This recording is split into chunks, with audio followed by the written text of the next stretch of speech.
नमस्कार। मुद्दा में आप सभी का स्वागत है। मैं हूं शाह आलम। पश्चिम बंगाल की राजधानी कोलकाता इन दिनों झुकी हुई इमारतों को लेकर सुर्खियों में है। एक के बाद एक झुकी हुई इमारतों की खबरें आ रही है, जिसके बाद कई तरह के सवाल उठ रहे हैं। बागा जतीन में एक मकान जो झुका हुआ था, उसे जब सीधा करने का प्रयास किया गया तो वो मकान गिर गया। आपको याद होगा कि पिछले साल मार्च महीने में गार्डन रीच में एक मकान गिर गया था, जिसमें 13 लोगों की मौत हो गई थी।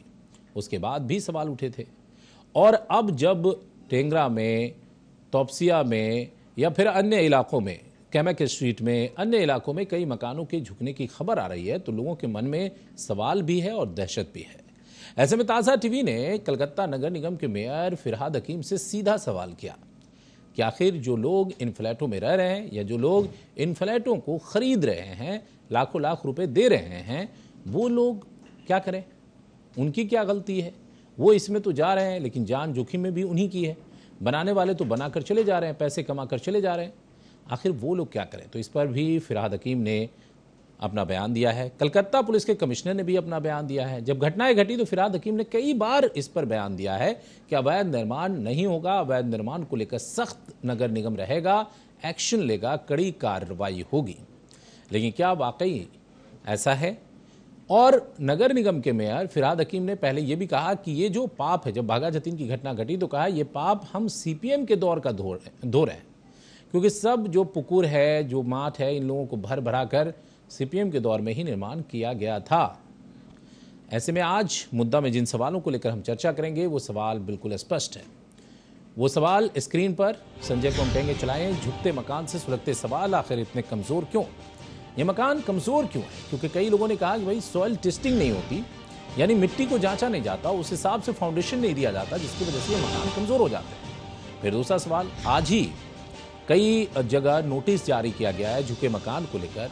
इससे पहले भी कलकत्ता नगर निगम ने कहा है कि ऐसे मकानों को तोड़ दिया जाएगा। तो क्या जितने डैमेज मकान है उनको चेकिंग किया जाएगा, उसे तोड़ दिया जाएगा?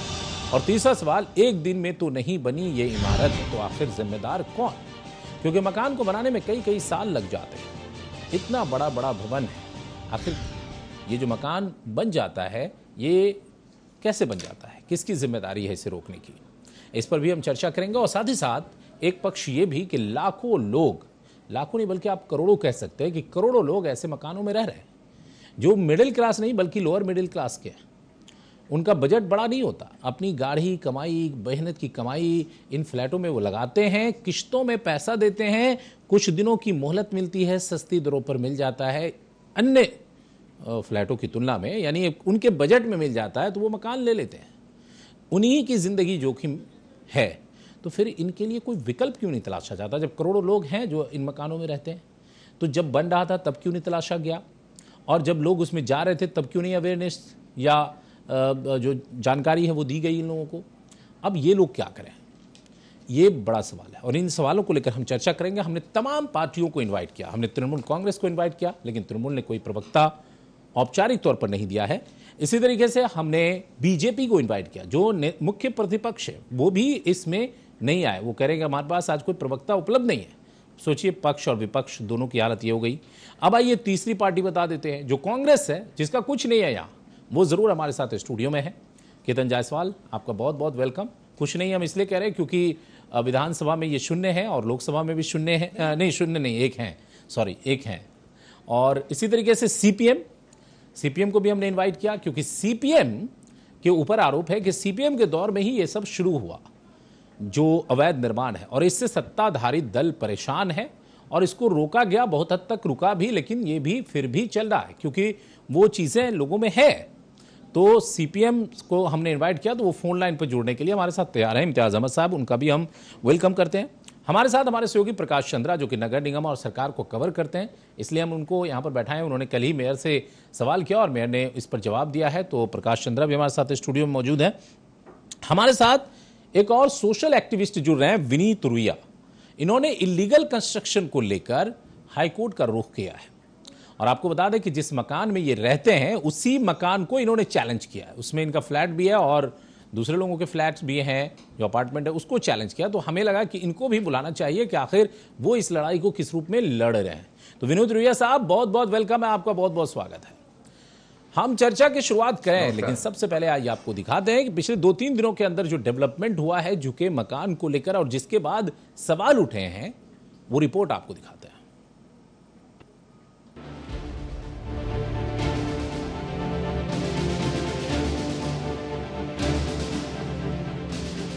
बाघा जतीन के बाद एक बार फिर टेंगरा में दो इमारत एक दूसरे पर कुछ इस तरह सट गए हैं कि बस महज दोनों के बीच की दूरी 2 इंच तक की रह गई।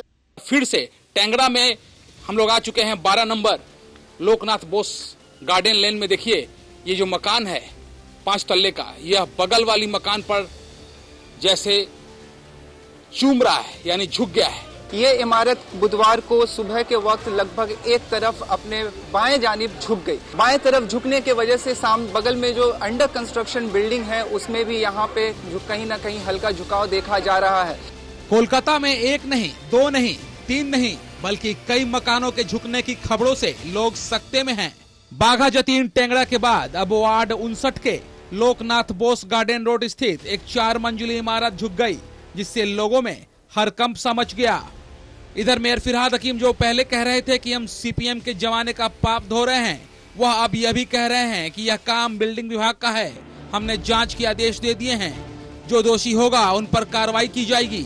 साथ ही ताजा टीवी से खास बातचीत में मेयर फिरहाद हकीम ने कहा कि हम लोगों से अपील करते हैं कि फ्लैट लेने से पहले रेरा का सर्टिफिकेट और निगम का परमिशन जरूर देख लें। इतना ही नहीं, नोटरी कराकर फ्लैट तो बिल्कुल ना खरीदें। फ्लैट खरीदने से पहले हमारे कलकत्ता वासी से ये आग्रह है, जो देख लीजिएगा जो उसका रेरा रजिस्ट्रेशन है कि नहीं, जो प्रोमोटर हो फ्लैट का। दूसरा है जो कॉरपोरेशन का सैंक्शन प्लान है कि नहीं।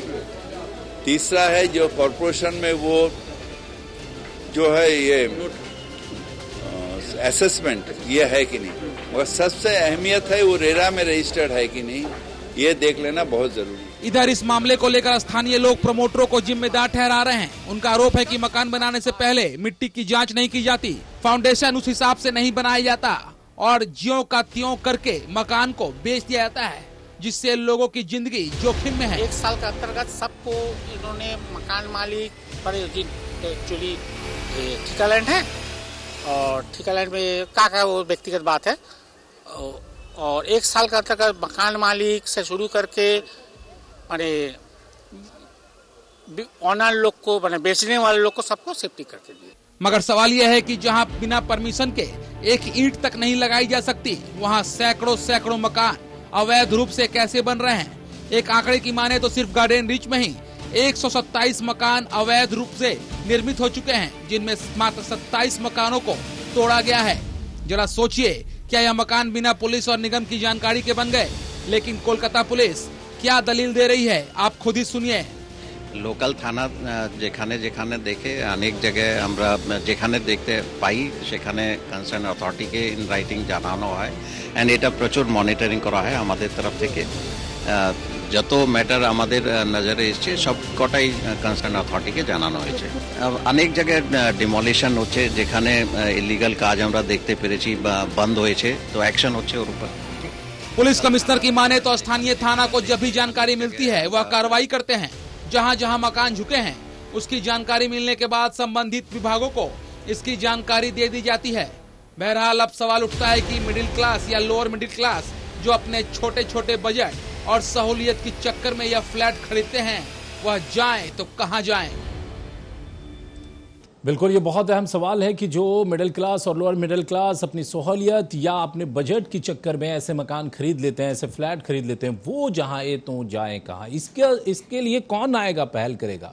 ये बहुत माकूल सवाल है और इस पर हम चर्चा करेंगे। लेकिन पहले जिन सवालों को हमने फ्लैश किया है उन पर चर्चा करते हैं और चर्चा की शुरुआत हम अपने सहयोगी प्रकाश चंद्रा से ही करेंगे, क्योंकि ग्राउंड जीरो पर भी ये कई जगह पर गए और मेयर से भी इन्होंने सवाल किया और मेयर को कवर भी करते हैं, सरकार को भी कवर करते हैं। पहले कहा जा रहा था कि ये सीपीएम का पाप है जो हम धो रहे हैं।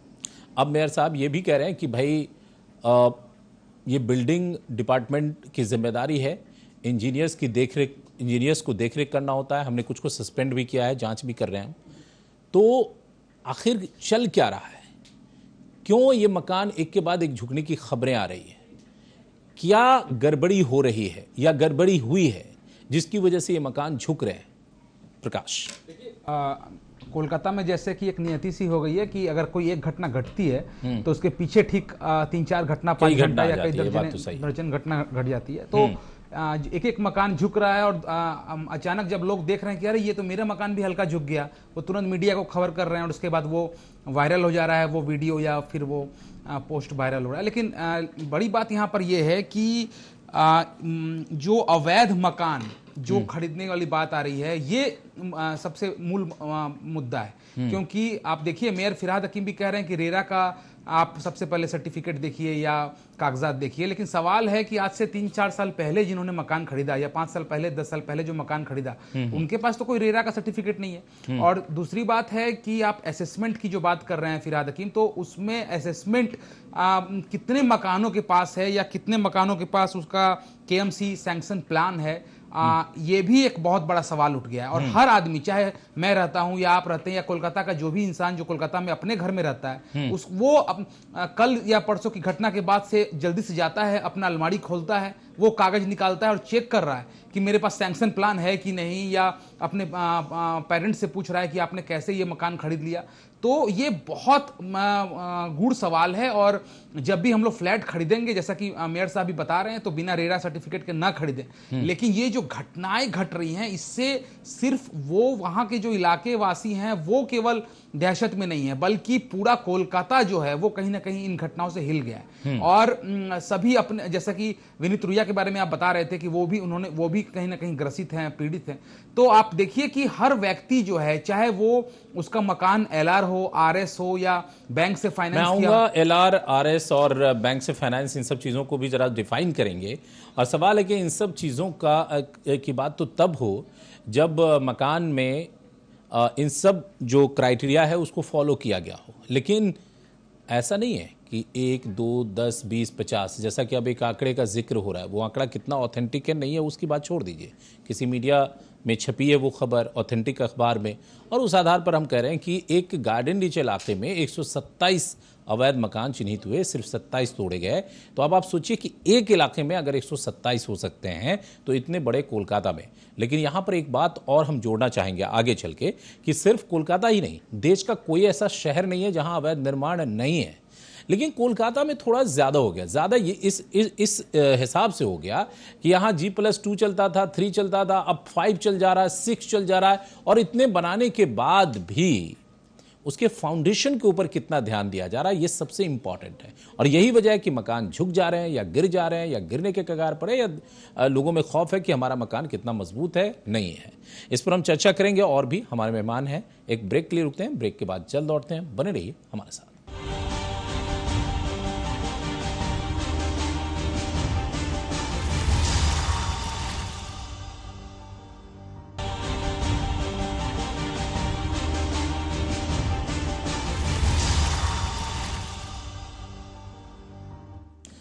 ब्रेक के बाद एक बार फिर से आप सभी का स्वागत है। आप देख रहे हैं मुद्दा, और मुद्दा में आज हम चर्चा कर रहे हैं पश्चिम बंगाल की राजधानी कोलकाता की, जहां पर एक के बाद एक मकान झुके हुए हैं। और झुकने की खबर से लोगों में एक दहशत भी है, लोगों में क्वेश्चन भी है, सवाल भी है कि वो जिस मकान में है वो कितना मजबूत है, कितना नहीं है। लेकिन सवाल इससे भी आगे है कि आखिर इन मिडिल क्लास का क्या होगा, जिन्होंने इन फ्लैट्स को अपनी सहूलत और अपने बजट के हिसाब से खरीद लिया। हमारे साथ और भी मेहमान मौजूद हैं। विनीत रुइया जो कि एक सोशल एक्टिविस्ट हैं, वो हमारे साथ जुड़ गए हैं। विनीत जी, बहुत बहुत वेलकम है, आपका बहुत बहुत स्वागत है। आपने भी देखा होगा, आप चूंकि मेरी जानकारी जहां तक है कि इस मामले में हाई कोर्ट में भी आप गए हुए हैं, एक कंस्ट्रक्शन को लेकर, जो कि अपार्टमेंट है, लीगल है, सब कुछ दिखता है, लेकिन उसमें आपका आरोप है कि भाई दो बिल्डिंग जो बनाए गए उसके डिस्टेंस को मेंटेन नहीं किया गया, या और भी उसमें जो भी खामियां हैं उसको आपने कोर्ट में उठाया है। एक लीगल अपार्टमेंट जो दिखता भी है, बिकता भी है और लोग जानते भी हैं, समझते भी हैं, लेकिन उसकी टेक्नोलॉजीज को पकड़ के आपने अदालत में मामला उठाया है। अब जो ये मकान झुकने का जो मामला सामने आ रहा है, तो फिर आपके जहन में क्या क्वेश्चन आता है? शाह जी, सबसे पहले तो मैं एक बात बता दूं कि चूंकि मेरे ऊपर हाई कोर्ट का एक रिस्ट्रिक्शन ऑर्डर है जी, जिसमें कि मैं प्रोजेक्ट के उस पर्टिकुलर प्रोजेक्ट के बारे में बात नहीं कर सकता जी, तो मैं प्रोजेक्ट का नाम नहीं लूंगा और मैं जनरल जो हमारे यहाँ परिस्थितियां बन रही है उसके ऊपर चर्चा करूंगा जी।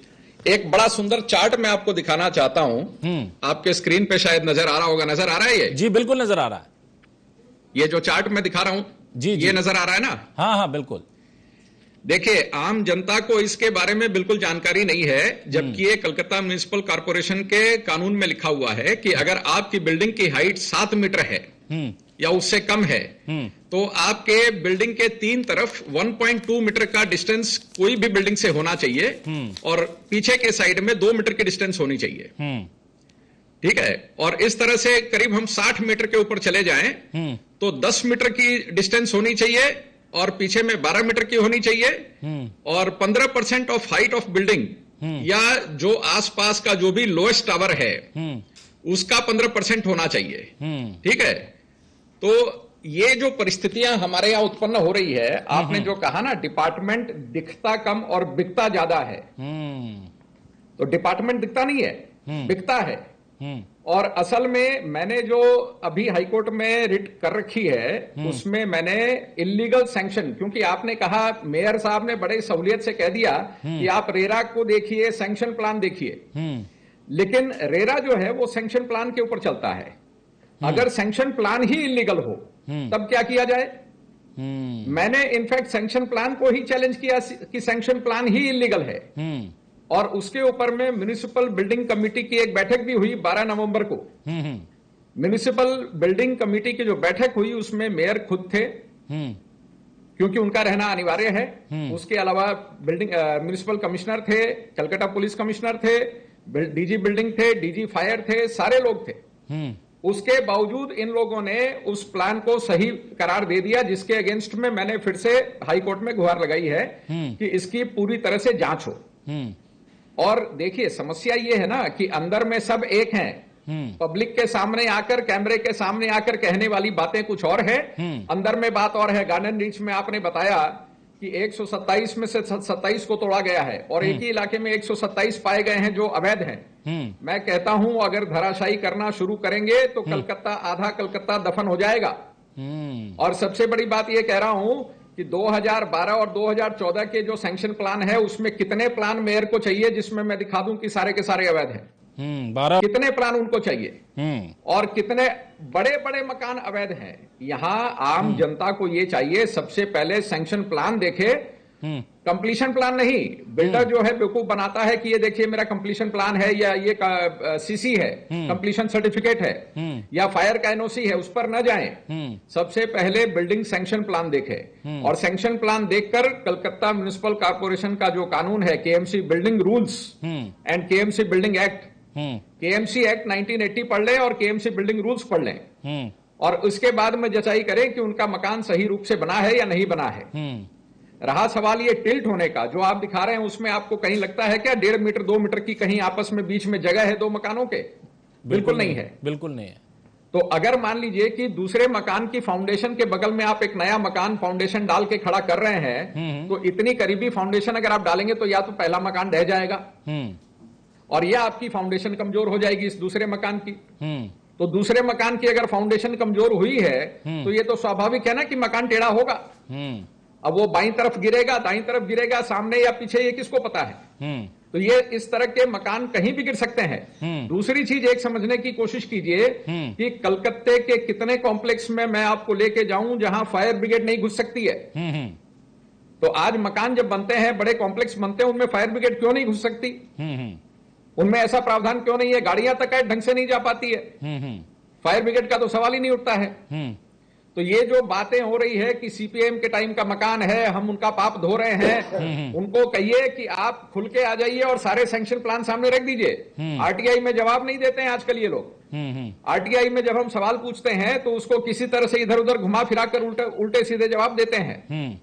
और रहा सवाल फायर पुलिस डिपार्टमेंट की, एक बात बता दूं आपको जी, कलकत्ता पुलिस के पास में 70 कंप्लेन गई, सिर्फ एक प्रोजेक्ट के अंदर में 70 कंप्लेन गई कि इसमें बहुत बड़ी बेईमानी हुई है।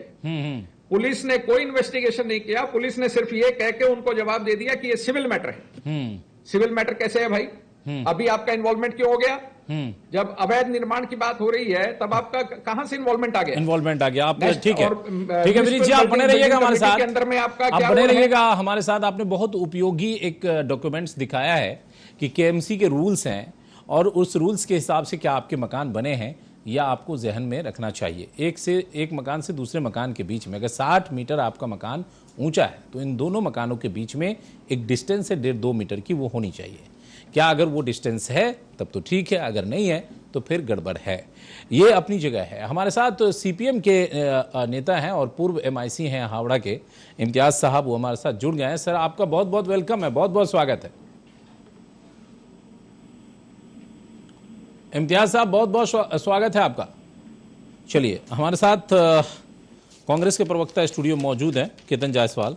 केतन जायसवाल, क्या कहेंगे जो कुछ हो रहा है कोलकाता में? जो हो रहा है उससे यही समझ में आ रहा है कि जो सरकार चल रही है ये एकदम जमीन से आसमान तक इतना भ्रष्टाचार में डूबी है। ये भ्रष्टाचार में डूबने का, ये भ्रष्टाचार ही एकमात्र जो वायरस है इन सारी बीमारियों की जड़। बंगाल में आज के दिन जितनी बीमारियां हैं उन सब बीमारियों की एक ही वायरस है, वो है भ्रष्टाचार। भ्रष्टाचार के चलते ही यहाँ अस्पतालों में भी लोग मारे जा रहे हैं, भ्रष्टाचार के चलते लोग बिल्डिंग गिरने से मारे जा रहे हैं, भ्रष्टाचार के चलते ये जो झुक गई है, ये असल में बिल्डिंगें सिर्फ झुक नहीं रही, बिल्डिंग गिर भी रही है। तो ये जो बिल्डिंगों को अगर देखा जाए तो देख के ऐसा लगता है कि कमजोर प्रशासनिक नींव और उस पर भ्रष्टाचार का बोझ सह नहीं पाई तो झुक गई। तो इसके अलावा अब बात आई अकाउंटेबिलिटी की, जिम्मेदारी किसकी है? जिम्मेदारी शहर के महापौर मेयर साहब हैं। अब मेयर साहब ने पल्ला झाड़ दिया कि पब्लिक समझ ले, पब्लिक देख के खरीदे। तो आखिर मेयर साहब की जिम्मेदारी क्या है? वही है कि जो हमने उनके कुछ साल पहले वीडियो में देखा था कि वो सैंडो गंजी पहन के पैसा ले रहे थे। मतलब बताइए कि कलकत्ता जो वेरीफाइड नहीं है उसकी चर्चा करके तो फायदा नहीं है। वो वेरीफाइड है नहीं तो उसकी चर्चा करके समस्या है कि उसको अपलोड करने वाले भी पारा बदल के बाद हैं। केतन जायसवाल साहब, अब अभी जिस वीडियो का आप जिक्र कर रहे हैं और जिन लोगों ने जारी किया उन्होंने डिलीट कर दिया, तो उनके साथ आप खड़े हो रहे हैं। तो भाई ऐसे वीडियो का क्यों जिक्र कर रहे हैं? क्यों जिक्र कर रहे हैं? आप मैं वही कर रहा हूँ। नहीं, आप चले गए राजनीतिक बात पर तो मुझे तो जाना पड़ेगा, मुझे तो वो सवाल करना पड़ेगा। तथ्यों पे आधारित मैं लॉजिकल बात कर रहा हूँ कि जो व्यक्ति जिसकी ऐसी टेंडेंसी हमने देखी गई है कि सिर्फ भ्रष्टाचार में स्वयं लिप्त है, वो जेल भी आए गए हैं, वो अगर मेयर रहेंगे तो उनके अधीन में सिस्टम कितना ही ईमानदार काम करेगा। तो आज बंगाल में सिर्फ यह, लेकिन ये आप कैसे कह सकते? नहीं, ये आप कैसे कह सकते हैं? ना कोई आधार है, ना कोई मुझे कहने की जरूरत नहीं है। ये गिरती बिल्डिंग ये बात कह रही है, गिरती बिल्डिंग जो बिल्डिंग है वही ठीक के कह रही है कि यहाँ भ्रष्टाचार। अच्छा, इमारत कोई पहली बार कलकत्ता में ही गिरी है या और भी किसी शहर का आपने सुना है कि इमारत गिर गई? जिस शहर में गिरी है। तो आज आप क्या चाहते हैं? मैं बताना चाह रहा हूँ, आज हम मैं आपको बताना चाह रहा हूँ कि आप राजनीति न करें। बिल्कुल राजनीति न करें, हल बताएं। सरकार हल बताएं कि क्या हो सकता है। नहीं तो मैं आपको डेटा देने के लिए तैयार हूं। राजनीतिक धर्म है। मैं आपको डेटा देने के लिए तैयार हूं कि देश की राजधानी दिल्ली में जब आपकी दोनों जगह सरकार थी कांग्रेस की, केंद्र में मनमोहन सिंह की सरकार और राज्य में शीला दीक्षित की सरकार, 200 से ज्यादा अवैध कॉलोनियां कैसे बस गई? जवाब दीजिए, कैसे बस गई? कॉलोनी बस गई 200 साल, 200 बसी, उसके बाद उस पर फिर कौन से भ्रष्टाचार की नीति हुआ? उसको वैध किया गया, मगर आप मैं वही कह रहा हूं। आप कितनी दिखाएंगे? नहीं, मैं ये कह रहा हूं। एक होता है कि टेक्निकल, आप किसी व्यक्ति विशेष को कह रहे हैं कि देखिए वो जो चीज वेरीफाइड नहीं है, और जो मकान 8 साल पहले बना हो तब कौन मेयर था? जो मकान 15 साल पहले बना हो तब कौन मेयर था? नहीं, वो जो अभी मेयर कह रहे थे कि और तब किसकी सरकार, और तब आप किसके साथ थे? 2012-14 की बात कर रहे थे अभी विनीत रुइया, तब आप किसके साथ खड़े थे? बता दीजिए। बात ऐसा है कि बंगाल की जनता की तरह उस समय हमको भी लगा था कि एक अच्छा विकल्प है, मगर आज बंगाल की जनता भी पछता रही है और हम भी पछता रहे हैं। चलिए, बात यह है, इम्तियाज साहब हमारे साथ आज ये जो थ्योरी है कि बंगाल में जो चल रहा है पैसा फेंको, अभी विनीत जी एक बात कह रहे थे, अभी विनीत जी इसीलिए हंस रहे हैं, अभी विनीत जी इसीलिए हंस रहे हैं कि ये सब लोग अंदर में एक रहते हैं। नहीं, उसमें केतन जायसवाल भी है। आज तृणमूल कांग्रेस के प्रवक्ता जो सरकार में चला रहे हैं और भाजपा जो यहाँ मुख्य विपक्षी है, दोनों का मुंह नहीं है। मुंह दिखाने के लिए इसी लोग आज कैमरा से बच रहे हैं। चलिए, साफ है बोल के हम आए। ठीक है, मेयर साहब भी आए मीडिया के सामने और उन्होंने ताजा टीवी से बातचीत की। खैर, चलिए एक मिनट ले लेते हैं इम्तियाज साहब को। इम्तियाज साहब, आप तो एमआईसी भी रहे हैं हावड़ा में। इतना सारा जो यहाँ पर इलीगल कंस्ट्रक्शन हुआ, कलकत्ता में भी, हावड़ा में भी और प्रदेश के अलग अलग हिस्सों में, क्या मानेंगे आप? क्या वाकई ये माकपा सरकार का पाप है जो चला आ रहा है, जिसे धोने में समय तो लगेगा ना? हावड़ा की बात तो आप छोड़िए, आप एमआईसी रहे, आपको भी थोड़ी जानकारी होगी। हाँ, मैं बता रहा हूँ, जैसे कि हावड़ा की बात आप थोड़ी दीजिए, इसलिए कि हावड़ा जो है वो अभी विधवा संपत्ति हो चुका है। यहाँ 10 साल से निर्वाचन ही नहीं हुआ है। हाँ। ठीक है ना। अब वो क्यों निर्वाचन नहीं हुआ है? हाईकोर्ट में मामला पेंडिंग पड़ा हुआ है, राज्य सरकार वोट करना नहीं चाहती है। और धड़ल्ले से हावड़ा के अंदर में वो बेआईनी निर्माण हो रहा है। उड़ालपुर जिस तरह से गिरा था उस तरह से हावड़ा में मकान गिरा है, जो भगाजी से मकान गिरा है। मेरे कहने का मतलब ये कोई न नीति है न कोई नेता है। बस वहाँ पर सिर्फ यही है कि बस मशीन लगी हुई है एटीएम की, बस निकालना है और बिल्डिंग बनाना है। कोई आरओआर नहीं, कोई रेरा नहीं, कोई एलईएसडीपी नहीं, कोई बिल्डिंग प्लान नहीं, कोई म्यूटेशन नहीं, कोई दाखिल खारिज नहीं। मैंने खाता ना वही, मेयर साहब जो कहे वही सही। ठीक है ना। तो ये अभी नहीं, लेकिन कहा तो तब भी गया ना कि बाघा जतीन में जब मकान गिरा तो कहा गया कि बाघा जतीन इलाके में जो मकान बने हैं वो पूरा इलाका ही इलीगल बस गया और वो सीपीएम के राज में हुआ। अरे भाई साहब, तो सीपीएम के राज में बच गया तो अभी सीपीएम को गए हुए कितना दिन हो गया बताइए आप हमको।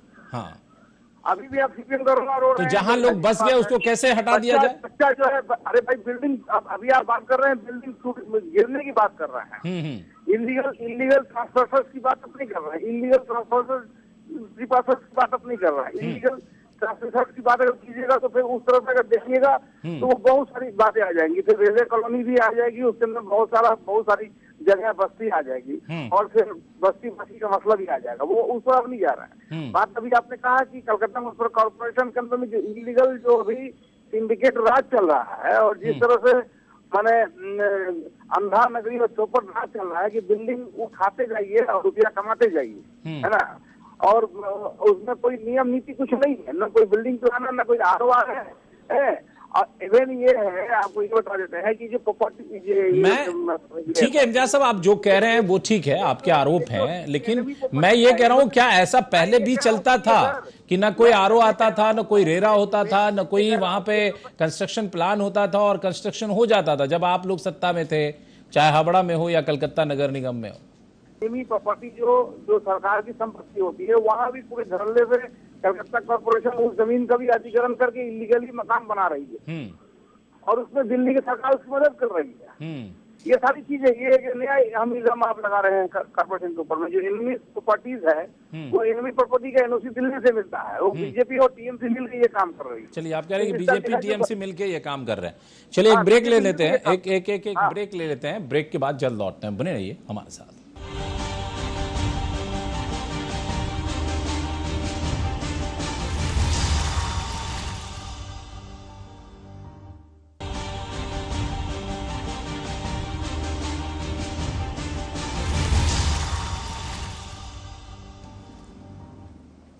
ब्रेक के बाद एक बार फिर से आप सभी का स्वागत है। आप देख रहे हैं मुद्दा, और मुद्दा में आज हम चर्चा कर रहे हैं कोलकाता में इस वक्त सुर्खियों में जो मामला है वो है बिल्डिंग के झुक जाने का या गिर जाने का।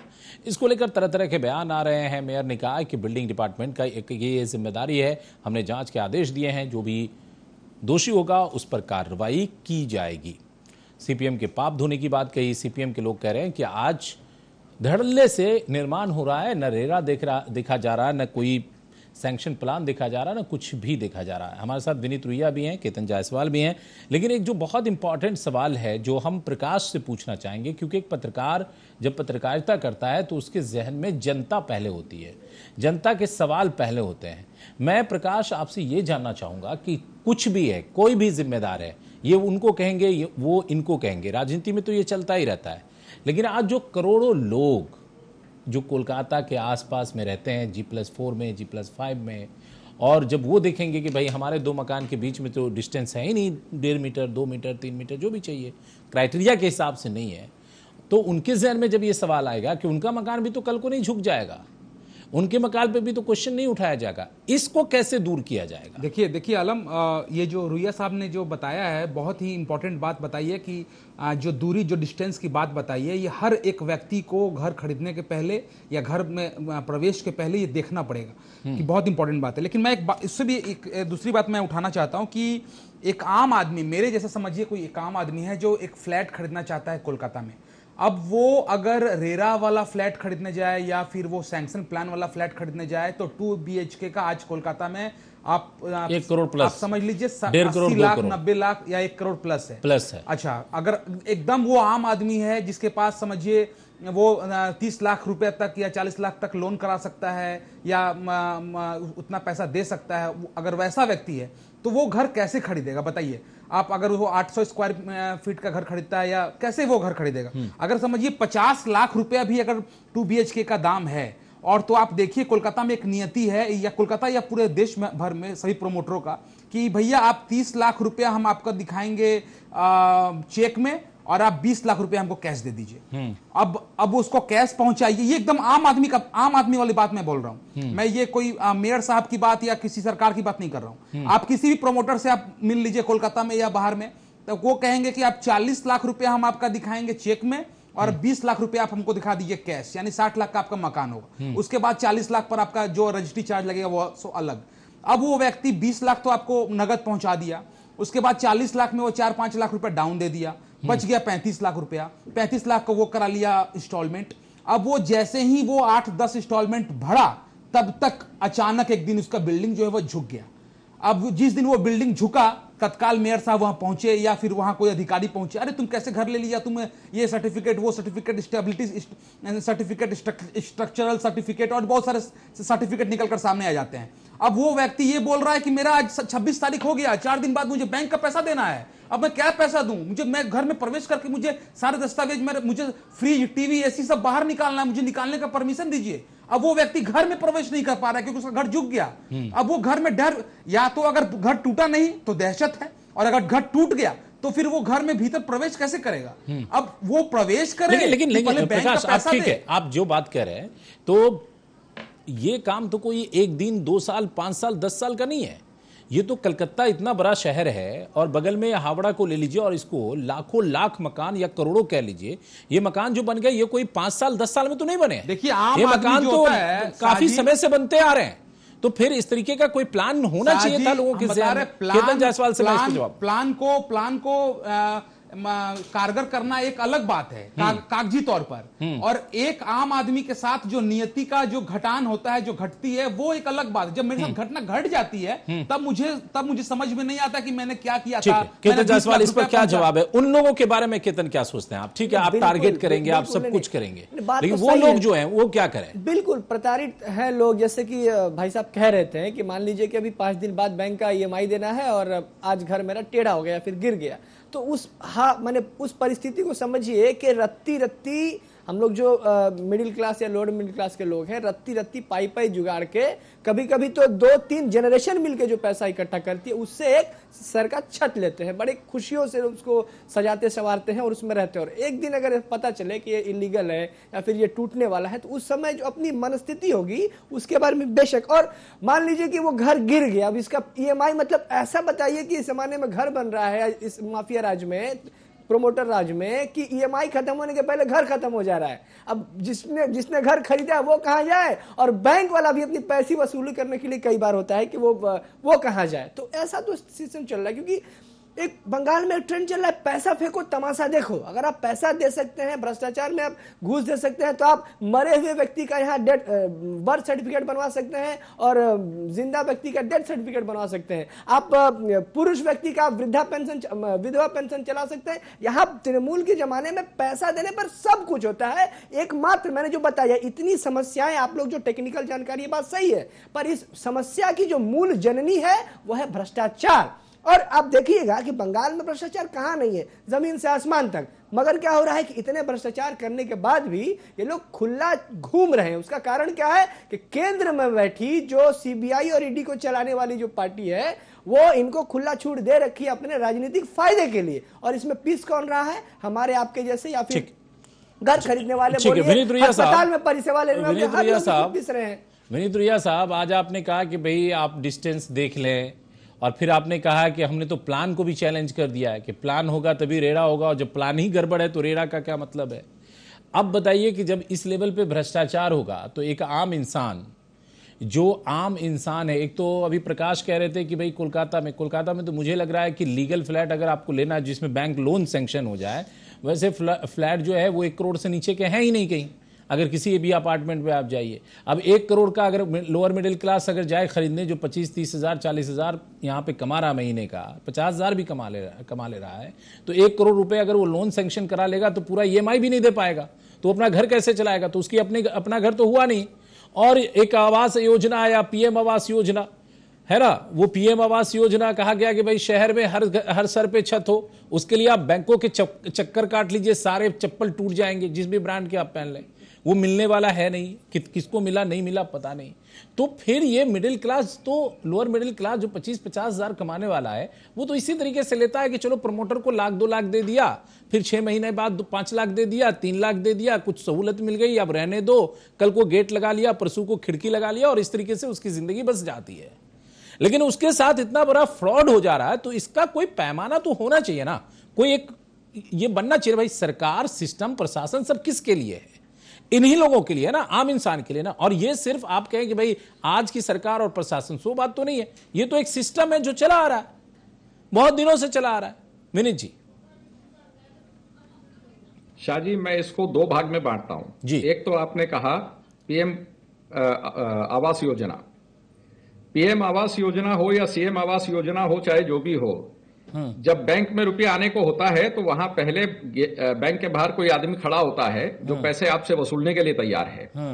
दूसरा, एक फोटोग्राफर भी अगर वहां पे आता है ना, तो वो भी 5,000 रुपए फोटो क्लिक करने का लेता है कि मैं फोटो क्लिक करके दूंगा, और वही रजिस्टर्ड है जो कि PM आवास योजना के तहत वो फोटोग्राफर ही आएगा। उसके अलावा जो आदमी बनाएगा वो भी पैसे खाता है। तो अब ये समझिए, PM आवास योजना चाहे कुछ भी हो, वो विफल है, मतलब ये समझ लीजिए कि वो सफल नहीं है जी। ठीक है। अब आइए, रहा सवाल बैंकों से जो लोन लेते हैं हम, बैंकों से लोन लेने में न तो बैंक को पता है कि वो सैंक्शन सही है या गलत है, और न आम जनता को पता है। सबसे पहली चीज तो लोगों को ये चाहिए कि अपने मन का भय निकाले। लोगों के मन में ये जो भय होता है ना कि बिल्डर बहुत बड़ा आदमी है, बहुत ताकतवर है, उसके पास पावर है, उसके पास पॉलिटिक्स का पावर है, उसके पास गुंडों का पावर है, इस भय को जो है वो मन से निकाले। मैं अकेला लड़ रहा हूं और मुझे तो कोई भय नहीं है, मैं तो सब लोगों से लड़ रहा हूं, क्या फर्क पड़ता है? कोई आपकी जान लेने के लिए इतनी आसानी से सामने नहीं आ सकता है। हल्दीराम भुजिया वाला भी फंस गया था ना एक जगह, तो कोई बड़े से बड़ा आदमी भी फंस सकता है, ऐसी कोई बड़ी बात नहीं, एक चींटी हाथी को मार सकती है। तो पहले तो ये मन से भय निकाले। दूसरा ये कि अगर मान लीजिए 1-2 लाख आपको अगर सहूलियत मिल रही है पेमेंट करने के लिए, लेकिन घर पैसे तो आप ही दे रहे हैं, जब पैसे आपके लग रहे हैं तो आपका अधिकार है कि आप उसके सैंक्शन प्लान की कॉपी पहले मांगे। और इनफैक्ट ये गलती मैंने भी करी है, ये मैंने भी नहीं मांगा था। सही बताऊं आपको, मैं शिक्षित होकर विनीत जी और समाई मेरी होते हुए भी मैंने आज तक सैंक्शन प्लान की कॉपी नहीं मांगी, और बिल्डर दिखाते भी नहीं है। विनीत जी, ये बात तो आज हम लोग कर रहे हैं ना, जब आप फंसे हैं या बिल्डिंग झुकी है, तब शाह आलम भी इस पे चर्चा कर रहा है। बिल्कुल, जब बिल्डिंग झुकी है, लेकिन तब क्यों नहीं चर्चा हुई? तब लोगों को क्यों नहीं अवेयर किया गया जब लाखों लोग बस रहे थे? ये तो अवेयरनेस तो हमारे देश में है ही नहीं ना। हाँ। और हमारे यहाँ जो साधारण आदमी होता है वो बेचारा डर के मारे चुपचाप बैठा रहता है। उसको तो ये है कि कैसे तैसे अपनी रोटी कमाओ और घर का खर्चा चलाओ, बच्चे को पढ़ाओ, घर का इलाज कराओ लोगों का, और कोई उपाय नहीं उसके पास में। और इसका मजा आज ये देखिए कितनी बड़ी बात है कि क्रेडाई जो है, ये क्रेडाई एक संस्था है जो कि माने बिल्डरों के ऊपर में एक नियंत्रण लगाने के लिए उनकी एक ऑर्गेनाइजेशन है, एक एसोसिएशन है, और वो लोग सर्टिफिकेशन देते हैं। तो वो क्यों नहीं चेक करते कि हमारा बिल्डर सही काम कर रहा है कि नहीं कर रहा है? आज मान लीजिए मेंबरशिप पैसे लेके दे देते हैं ना, या कोई भी कॉर्पोरेशन है उसके अधिकार क्षेत्र में है, वो भी तो मेंबरशिप पैसे लेके देते हैं। आप प्रमोटर हैं, आप मेंबरशिप भर दीजिए, आप भी मेंबर हो जाइएगा, आप भी मेंबर हो जाइएगा, बिल्कुल और वो एसोसिएशन आपके साथ खड़ा भी हो जाएगा लड़ने के लिए। इसमें मजे की बात यह है कि वो अपने आप को एक गरूर दिखाते हैं कि हम क्रेडाई के मेंबर हैं जी। तो क्रेडाई के मेंबर हो तो कौन सा एहसान कर दिया तुमने समाज के ऊपर? चलिए एक ब्रेक ले लेते हैं। और सवाल ये है कि अगर यहाँ एक ब्रेक ले लेते हैं, ब्रेक के बाद जल्द लौटते हैं, बने रहिए हमारे साथ।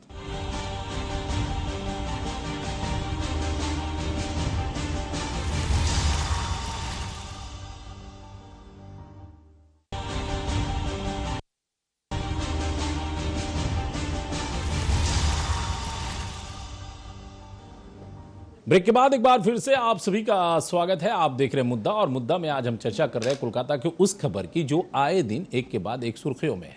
मकान झुक जा रहे हैं, मकान गिर जा रहे हैं, और इसको लेकर अब सवाल उठ रहे हैं कि इसमें क्राइटेरिया को फॉलो नहीं किया जा रहा, इसमें लोगों के जीवन को जोखिम में डाल दिया गया है। हमारे साथ तमाम खास मेहमान मौजूद हैं। एक बार फिर से हम रुख करते हैं इम्तियाज अहमद साहब का। इम्तियाज साहब, सवाल यह कि सॉल्यूशन क्या है? लोअर मिडिल क्लास क्या करे? कैसे वो मकान खरीदेगा? कैसे वो एक अपने सिर के ऊपर आशियाना ला पाएगा? इम्तियाज साहब। विनीत जी, इसी सवाल का जवाब आप दीजिए कि कैसे कोई अपना मकान बना पाएगा? अगर 1 करोड़ 1.5 करोड़ का मकान जो लीगल है, सब कुछ है, तो वो एक आम इंसान खरीद पाएगा क्या? देखिए, आपके पत्रकार महोदय ने एक बहुत अच्छी बात कही थी कि एक आदमी जो है वो अपना घर बनाने में सब कुछ अपनी कई जनरेशंस की कमाई लगा देता है। मैं कहता हूं कि वो एक मकान नहीं खरीदता, वो अपना घर बनाता है, घर सजाता है और सारी जिंदगी की खून पसीने की कमाई लगाकर कमाता है। मेरे कुछ सजेशंस हैं जो आपके चैनल के माध्यम से मैं लोगों तक पहुंचाना चाहता हूं। जी बिल्कुल। कि सबसे पहले कोई भी प्रोजेक्ट में वो जाए, अगर प्रॉपर्टी खरीदने, तो सैंक्शन प्लान की कॉपी मांगे और सैंक्शन प्लान की कॉपी मांगने के बाद सिर्फ एक काम करना है। आप करोड़ों रुपया या लाखों रुपया जो भी खर्चा कर रहे हो, आपको सिर्फ एक काम करना, थोड़ी सी मेहनत करके सैंक्शन प्लान को आप अच्छे से पढ़िए और उसके साथ में कोलकाता केएमसी बिल्डिंग्स रूल को पढ़िए। बिल्डिंग रूल्स पढ़ने से आपको स्पष्टता आ जाएगी कि इसके हिसाब से आपका मकान सही बना है या नहीं बना है। कहीं कंफ्यूजन है तो आप अपने बिल्डर से पूछिए। उसके अंदर में प्लांटेशन एरिया कितनी दी है वो पूछिए, मकान के चारों तरफ जगह कितनी छोड़ी है वो पूछिए। उसमें कई सारी क्राइटेरिया दी हुई है। तो आप रेरा को भी सही मत मानिए। ऐसा मत समझिए कि रेरा का सैंक्शन मिल गया इसका मतलब कि ये प्रोजेक्ट सही हो गया। रेरा का सैंक्शन सिर्फ ये है कि भाई आपको प्रोजेक्ट बनाने की अनुमति है। इसका मतलब ये नहीं कि आपका सैंक्शन सही है। सैंक्शन फिर भी गलत हो सकता है, जो कि मैंने देखा है और मैं देख रहा हूं, अभी उसी के लिए लड़ाई लड़ रहा हूं। तो 2 काम आपको सबसे पहले करने हैं। तीसरी चीज, कोशिश ये कीजिए कि कैश में रुपया बिल्कुल भी मत दीजिए। आज के जमाने में कैश का लेन देन जो है वो पाप हो गया है और कैश में कोई भी ट्रांजैक्शन मत कीजिए। कमाई भी 1 नंबर में कीजिए, खर्चा भी 1 नंबर में कीजिए। भगवान की दया से आपको कोई कमी नहीं होगी। टैक्स भरिए और टैक्स भर के आप अपनी इनकम बढ़ाइए। इनकम बढ़ाकर उसकी सेविंग्स कीजिए। सेविंग्स में बल्कि आपको जो नफा होगा उससे आपको आगे जाकर बहुत बड़ा फायदा मिलने वाला है। आप ये मत समझिए कि हम अगर टैक्स बचा रहे हैं तो ये टैक्स बचा के 2 नंबर का पैसा आपके कोई काम नहीं आने वाला है। ये चीज मैं पिछले 30 साल से सेविंग्स करें, लोग सुनते नहीं है। विनीत जी, सेविंग्स कहाँ करें? सेविंग्स वाले भी तो लेके भाग जाते हैं, पता ही नहीं चलता कहाँ सेविंग्स करें। सेविंग्स वाले भी कितने लेके भाग गए। सेविंग्स में ऐसा है ना शाह जी, एक बात बताऊं, आपके पास कई सारे प्लान है। आप देखिए, अब समझ के करना पड़ेगा। मान लीजिए आप बैंक में भी लगाएं तो आज के दिन 8% आपको ब्याज मिल रहा है। अगर आप पीपीएफ में 1.5 लाख रुपया साल का डाल दें तो 7%, 7.25% भी अगर मिले तो वो टैक्स फ्री ब्याज आ रहा है, जो कि 9% के आसपास लगभग आपके पड़ जाता है। तो उससे ज्यादा रेट आपको आज कहीं मिलने नहीं है। और आपको रिस्क लेनी है तो आप एसआईपी में, बहुत ज्यादा रिस्क नहीं होती लेकिन थोड़ा बहुत एसआईपी में कंटिन्यू लगाते रहिए। उससे कोई ना कोई 15-16% का रिटर्न आपके पास आता रहेगा। लेकिन सवाल यह है, आज चर्चा हम मकान की कर रहे हैं, तो मकान में आपको ये ध्यान देना है कि आप कानून को बढ़िया से पढ़ लीजिए और जब तक सैंक्शन प्लान कोई बिल्डर नहीं दिखाए किसी भी हालत में उस मकान को मत खरीदिए। समस्या ये है कि 100 में से 99 आदमी कॉपी मांगते नहीं है और एक जो मांगता है बिल्डर उसको बोल देता है भाई मेरे पास खाली नहीं, आप छोड़ दीजिए, कहीं और देख लीजिए। तो ये समस्या है कि बिल्डरों की भी हालत ये हो गई है, वो अपने आप को शेर समझने लग गए हैं कि जैसे पब्लिक बेवकूफ है तो और बेवकूफ बनाते जाओ। लेकिन आपको ये नहीं पता कल को कौन सा मकान गिरेगा, किस मकान की अवस्था खराब होगी, आपके मकान का क्या हाल होने वाला है और आप किस परिस्थिति में कल जाकर रहने वाले हैं। तो इससे अच्छा ये है कि आज जाग जाना चाहिए। जी, एक आखिरी सवाल, लोग अगर आज नहीं जागे क्या हाल तो मैं बता रहा हूं कि आगे आने वाले भविष्य में अपना छत बनाएगा, कैसे अपना छत बनाएगा? उधर जाए तो प्रमोटर कहते हैं कि भैया सैंक्शन नहीं है, आप दूसरा प्रोजेक्ट देख लीजिए। मिडिल क्लास या मिडिल क्लास आज के जमाने में इस समय सबसे ज्यादा प्रताड़ित अपने आप को महसूस करता है। वो एक तो उसकी आमदनी दिन पे दिन घटती चली जा रही है, उनके खर्चे बढ़ते चले जा रहे हैं। आज एक कलकत्ता जैसे बड़े शहर में रहने के लिए आपको घर का खर्चा, रोज खाने का खर्चा और एजुकेशन का खर्चा, हेल्थ का खर्चा इतना बढ़ गया है तो कोई क्या ही करेगा। अब जो बात हम जो फ्लैट की कर रहे थे, लीगल और इलीगल, आप इलीगल की बात छोड़ दीजिए, आप लीगल के अंदर कितने इलीगल है। अर्थात मान लीजिए कि वो इलीगल ही है पर किसी तरह से पैसा फेंको तमाशा देखो, वहां उस इलीगल को ही लीगल सर्टिफिकेट मिल गया है या फिर रेरा या क्रेडाई वगैरह का सर्टिफिकेशन मिल गया है, उसका मेंबर है। इसका मतलब नहीं है कि वो दूध के धुले हो गए हैं। अर्थात यहां जो जाल जो है, जालों का कई परत है। तो ऐसा भी हो सकता है कि कोई बिल्डिंग प्लान आपको कागजों पर एकदम परफेक्ट दिखाई दे, एकदम लीगल दिखाई दे, परंतु उसमें भी क्योंकि जो यहाँ जो नियम है, जो नीति है, जो मैं बता रहा था ना कि भ्रष्टाचार को बंगाल में कहते हैं, बंगला में कहते हैं दुर्नीति, तो जो तृणमूल वो नीति दुर्नीति और जो भ्रष्टाचार है वही तृणमूल का शिष्टाचार है। और इसीलिए ये मैंने बताया ना कि जितनी समस्याएं हैं उन सभी समस्याओं, सभी बीमारियों का वायरस एक ही है, वो वायरस है भ्रष्टाचार। राज्य सरकार में भ्रष्टाचार किस पर भरोसा करे जनता? पूरे राज्य को खत्म कर दिया है। भ्रष्टाचार के मुद्दे पे किस पे भरोसा करे? आपकी सरकार भ्रष्टाचार की वजह से चली गई। नहीं, हमारे किसी को सजा नहीं हुई, कोई जेल में मनमोहन नहीं सिंह है। की पूरी सरकार गई भ्रष्टाचार के मुद्दे पे। मिथ्या प्रचार था। ठीक है, लेकिन गई तो उसी मुद्दे पे ना, किस पे भरोसा करें? और आज भोग रहे हैं हम लोग, उससे 10 गुना बड़े भ्रष्टाचार हो रहे हैं। आज जो है बीजेपी कह रही थी भैया हम भ्रष्टाचार नहीं करते, लेकिन उन पर भी आरोप लग जा रहा है कि भाई वो अडानी को, अंबानी को, किसको क्या। तो जनता करे तो करे क्या? विनीत जी एक फाइनल कमेंट, ये कह रहे हैं कि देखिए तमाम की जड़ है भ्रष्टाचार, इसलिए भ्रष्टाचारियों से बचना होगा। तो फिर भ्रष्टाचारियों से बचेंगे कैसे? सब तो वही उतरे हुए हैं। मैं कोई राजनीतिक आदमी नहीं हूं, कोई राजनीतिक मेरा स्टेटमेंट देने का काम भी नहीं है। मेरा सिर्फ एक ही कहना है कि जागो ग्राहक जागो, और हमें अपने आप को बचाना है, अपनी ही रक्षा करनी है। यहाँ कोई नहीं आने वाला हमारी मदद करने के लिए जी, न वो कोई सरकार आनी है, न कोई पॉलिटिकल पार्टी आनी है। चलिए बहुत बहुत शुक्रिया। अपनी विनीत जी आपका बहुत बहुत शुक्रिया। केतन जी आपका भी बहुत बहुत शुक्रिया। हम उम्मीद करते हैं कि जितना बड़ा मसला ये कोलकाता के सामने आया है, इस मसले का हल निकालने के लिए कोई ना कोई कदम उठेगा, क्योंकि बड़े पैमाने पे लोग ऐसे मकानों में रह रहे हैं जिस जैसा मकान कहीं झुक चुका है, तो लोगों के मन में एक डर भी है। लेकिन डरने की ज़रूरत नहीं है, खुद को सेफ रखिए और सुरक्षित रहिए, यही हम कामना भी करते हैं, दुआ भी करते हैं। और पॉलिटिकल पार्टियों को राजनीति नहीं बल्कि इस पर क्या सॉल्यूशन हो सकता है, इस ओर ध्यान देना चाहिए। आप तमाम मेहमानों का बहुत बहुत शुक्रिया। मुद्दा में इतना ही, नमस्कार।